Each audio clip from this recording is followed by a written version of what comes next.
Сегодня произошел очень серьезный казус, который я услышал в выступлении Давиджи.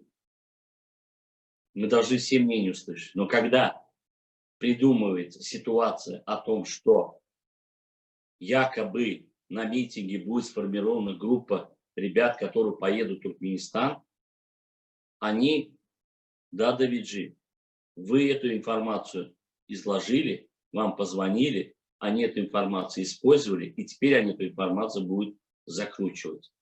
Но вы о другом подумайте, что каждый этот митинг, каждое неправильное движение, оно будет неправильно, если оно не будет правильно организовано, будет восприниматься властями и фигурироваться как переворот, как попытка свержения к власти.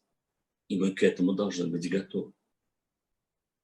Уважаемые соотечественники, хочу всех предупредить. Пожалуйста, все ваши действия, которые вы пытаетесь совершить на территории зарубежного государства, должны соответствовать рамкам закона.